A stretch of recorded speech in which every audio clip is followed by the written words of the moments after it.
For much of human history, the humble cow has been doing a lot of heavy lifting for us. It provides meat, milk, leather, gelatin, and fertilizer. How would we ever be able to commit as much cheese violence as we do without the cow? It's the backbone of many cultures and societies, to the point where some even go so far as to worship them. And when you're in the middle of the Great War 2.0, they may become a viable target. This is the story of that endeavor, and how that plan to attack the enemy's cows boomeranged back in a catastrophic way. Hi, I'm Candi. I collect bones, bullets, and bad decisions from history, and welcome to my Cabinet of Curiosities.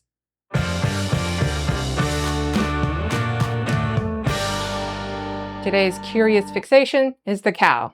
Like I said in the intro, cows are so important to so many cultures. It's really amazing how much use we've been able to get out of them. It's also interesting to me how much they're attacked these days, just like how they were the prime target during World War II. Today we're talking about Operation Vegetarian. In 1942, Great Britain had a plan to defeat the Nazis once and for all. Turn them all vegetarian. It would make them as healthy as ever, and as we know, healthy people don't commit war crimes. They're too busy frolicking in fields, munching on crunchy granola, and suntanning their nuts. Or whatever it is you health bros do. Just too busy being happy to be distracted by silly things like war and trains. That's what it was about, right? Hang on. Oh no. Anthrax cakes on Nazi cows? The whole point was to starve them to death? But I thought vegetarians were supposed to be healthy. Okay, but at least they didn't expose an entire landmass to loads of anthrax and poison the land for decades, right? Oh, okay. So let's set the scene here. By 1942, the British were already a couple of years into the brutal fight against the Germans. They were getting blitzed on their own soil, bombing Germany, and mandating their citizens to ration clothes and food, creating the lasting atrocity that is known as beans on toast. No, I'm never going to get over that. And Churchill, at the time, is in a burn the world if we have to kind of mood. Now, Germany in 1942 was undergoing similarly brutal conditions. Not beans on toast bad, but pretty bad. Their food system was under immense strain due to rationing, food shortages, and disruptions from the war. So they relied heavily on their cattle for meat and milk, which were also suffering from a food shortage.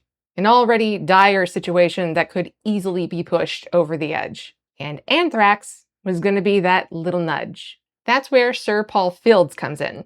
Head of the biology department at the secretive Porton Down facility, a biochemical warfare establishment that's been in operation since the First World War, Fields was tasked with creating toxic cattle nommies. The noms? Linseed cakes pressed and cut into 2.5 centimeter nuggies. Yeah, if I were a starving cow, I'd gobble those up in a nanosecond. Sure, it's a little sus that the food literally fell out of the sky, but being a hungry cow, I'd eat basically anything, including toxic vegan sky biscuits. The toxin the Brits decided to use was anthrax spores, basically little Oreos of death. Anthrax, if you're not familiar with it, comes from a bacteria found naturally in soil, and when ingested can lead to some really bad complications. Usually, when livestock are infected, they're found dead with little to no prior illness. While it can't be spread from person to person, it can, however, infect a person who eats the meat of an infected cow, or even by just touching an infected cow. And if it gets in the air and you breathe it in, just bring on the wheelbarrow. Bring out your dead!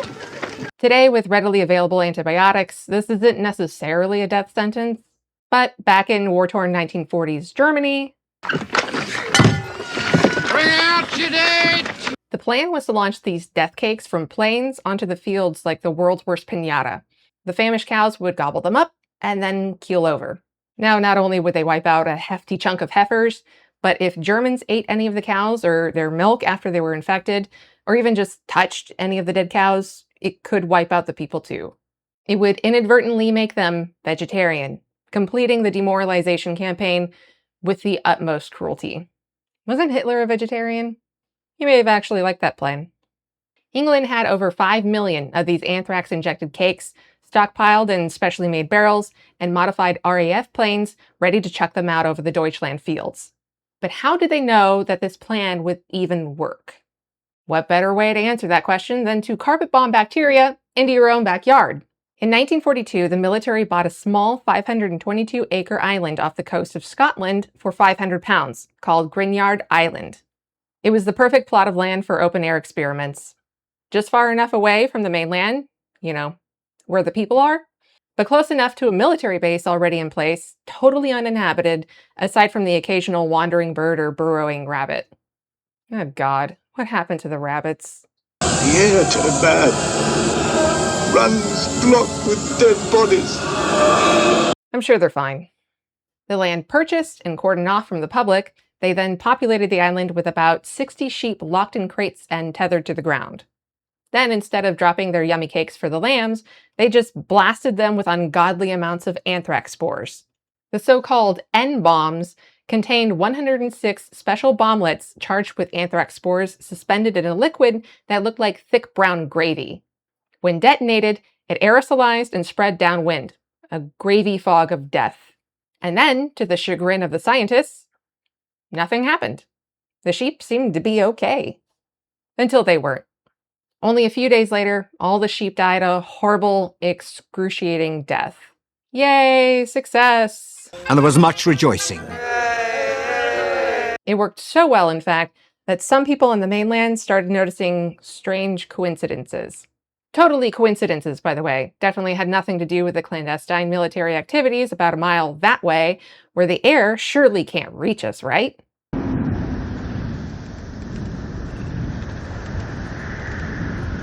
Some of the local livestock started mysteriously dying.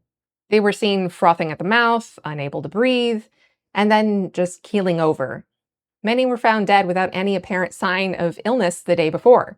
But it's probably just all talk from paranoid conspiracy theorists. Oh wait, that term wasn't coined by the CIA until after JFK's assassination. What did they call them back then? Scientists later confirmed that one of the sheep they buried on the island was unearthed after a storm and washed up across the bay. Oops, accidents happen. The government sent agents out to compensate those affected by the oopsie-daisy, inoculate the other animals, and then blamed the Greeks for the deceased sheep. So they continued testing their anthrax bombs on the island for another year or so. Things were going swimmingly. Then they started worrying about potentially affecting the mainland. Sure, now they're concerned. And they proved that anthrax worked super duper well, so they stopped all experiments in 1943. Unfortunately, it worked a little too well. When they closed off the island and stopped testing, they kind of just left it. Apparently they had to. The soil was so poisoned by the bacteria, they couldn't allow anyone to step foot on it or even fly over. They also didn't really know how to decontaminate the soil. Why would you need to know that kind of thing before testing? Beats me. They just kind of burned the ether and then skedaddled. So there she sits, just abandoned and stained, like a sad pair of panties after a mega dose of Taco Bell. Don't ask. Not only did they stop all testing and abandon the island, but they decided to scrap the poison cakes too. D-Day was fast approaching by this time, and they figured that conventional war was probably the most practical way to go. So that was that. They incinerated all of the toxic linseed cakes, wiped their hands of the whole ordeal, and decided to move on with their lives, leaving the German cows safe and sound. Except for when they dropped bombs on them. That probably didn't feel too good. Some more stuff happened in between, but the Allies eventually won the war, and they could all go home. Yep. A job well done, lads. Oh, wait. I feel like I'm forgetting something. Oh, right. The Island of Death.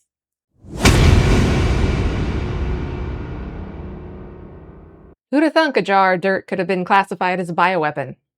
I got a jar of dirt, I got a jar of dirt, and guess what's inside it? Would you be scared of it? Apparently some people were when they discovered buckets of this on their doorsteps. In October of 1981, a letter was mailed to the major newsrooms of Scotland. By the time you read this statement, the campaign will have started in earnest. The first delivery will have been made. And where better to send our seeds of death than to the place from whence they came? The first target was the doorstep of Porton Down. Once found, the dirt was tested. It was found positive for anthrax, and the dirt even matched the soil on none other than Gruinard Island. Another soil package was found in a locked cupboard of Blackpool Tower during the Conservative Party's conference in Blackpool. It tested negative for anthrax, but it was also found to be a match for the island's soil. The message and buckets of dirt were sent by a mysterious group known as the Dark Harvest Commandos. To this day, no one knows who the commandos were. The letters that were sent from the group claims that a team of microbiologists from 2 universities, guided by members of our local population, went to the island of their own accord, ignored the posted warning signs that told the public to stay away, and collected 300 pounds of soil. They were going to take that soil and have it be, quote, deposited at appropriate points that will ensure the rapid loss of indifference of the government and the equally rapid education of the general public with regard to this particular problem. That we still have the problem to worry about today is due to 40 years of total official indifference. The indifference is about to end. In 1941, the government of the day took our island away. We want it back. Properly laundered. That's all we're asking. That's all we're asking. That's all we're asking for. If you ask me, that's a pretty reasonable request. Remember what your parents always said when you and your friends got into a Nerf gun fight in the house? You made the mess, you clean it up. Just with a little bit more bioterrorism sprinkled in. They got a lot of attention, as you can probably imagine. Police searched for suspects, but weren't able to positively identify the culprits. People were outraged by the stunt, some editorials stating that the Dark Harvest Commandos were stretching legitimate protest beyond its limits. Hamish Gray, a Conservative MP, said, "These people have put the whole country at danger by such a silly action." And the Highland anti-nuclear group called the Commandos a shower of cranks acting in a mistaken belief that they are being ecologically responsible. But it kind of worked. People started wondering, why shouldn't we decontaminate the island? The Commandos later stated at the end of their campaign that the soil they took and dumped into the laps of those either responsible or those in charge wasn't even from the island. They said it was from the nearby mainland, but it didn't even matter at that point. All eyes were on that small chunk of abandoned rock, and they were now determined to finally do something about it. In 1986, almost half a century after the government let loose their confetti poppers of anthrax gravy over Gruinard Island, decontamination efforts began in earnest. They doused the area with a mixture of seawater and formaldehyde and incinerated contaminated topsoil. Which is pretty wild, if you're thinking what I first thought. Decontaminate poison soil with more poison? Don't worry. According to the EPA, formaldehyde doesn't last long in water, sediment, or soil. So it was a relatively safe option. The soil samples were tested at Porton Down, and it was revealed that the soil was officially anthrax-free. By 1989, the island's flight restrictions were lifted, and by 1990, the military sold the property back to the original owners for the same price it was bought for, 500 pounds. And the Ministry of Defense yanked out the last remaining landing is prohibited signs. In its place is a plaque laid in the ground that reads, "For air, stone, and the equilibrium of understanding, welcome back to Gruinard."